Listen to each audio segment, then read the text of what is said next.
Hello, welcome to my channel, Another Bibliophile Reads.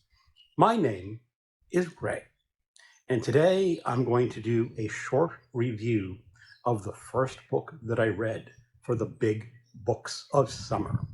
Big Books of Summer is an event created by Sue Jackson, which encourages people to read big books, 400 pages or more, and I have promised to read 9 books in 9 different genres. And the first book I read was in the horror genre, and that was Black Mouth by Ronald Malfi. He is an author that I have read some novellas before. I did like his novellas. It's been about 7 or 8 years since I read those novellas, but this book came on sale on Kindle for $1.99, and I said, I'll snatch it up for $1.99. And so it sat on my Kindle for a while. And then I decided to read it because it was 449 pages long in the print edition. So it counts for the Big Books of Summer. Now, this is the story of Jamie Warren. He currently works in Ohio, working with heavy machinery, and he got soused on the job and had to be sent to let's just say, a facility to help him with his alcoholism. And once he got out, he got notified by the police in West Virginia that his brother had been found wandering the streets. And his brother is developmentally disabled. And when they brought his brother back home, they discovered that his mother had committed suicide a week ago. So poor Jamie has to go down back to West Virginia and confront his dead mother and his disabled brother, or mentally disabled brother. And from there, you learn a little bit about his backstory. When he was a kid, 20 years ago, growing up in this town in West Virginia, it is a town next to some abandoned mines, and these mines have gaping holes in the ground that are called the Black Mouth. And one day, his friend, a girl, who later would become a low-budget horror film director, and an African-American friend who has a skin condition which causes his face and arms to look bleached out.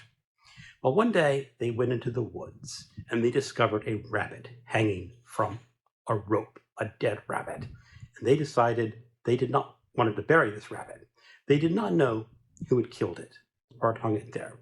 But as they were getting ready to bury it, a strange man approached them in the woods.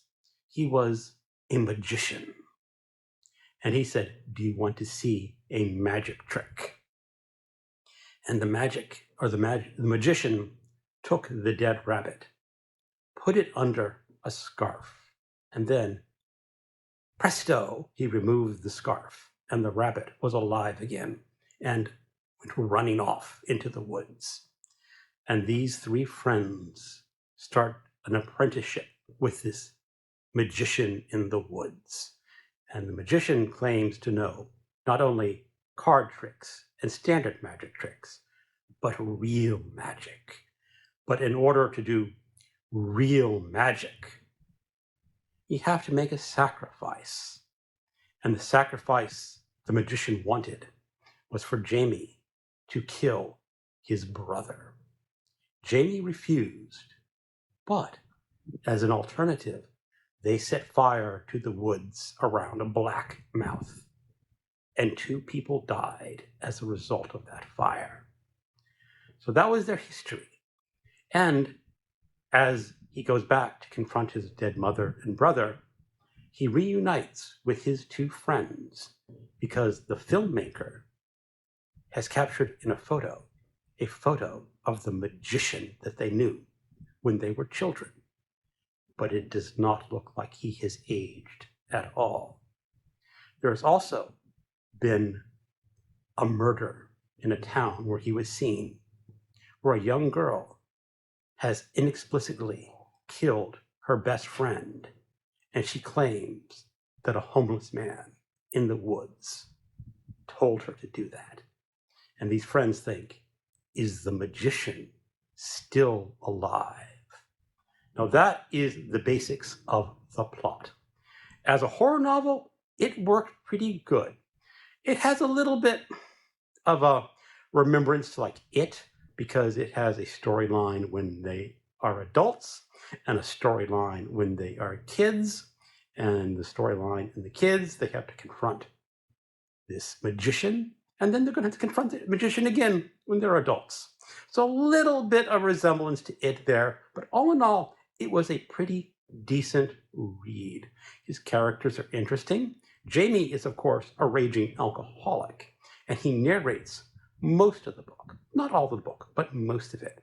So his point of view has to be suspect. And I always like an unreliable narrator when I'm reading a book. Malfi also has elements that might be supernatural or might not be supernatural. And that is what I really like in a horror novel, when the reader is not sure exactly what is going on.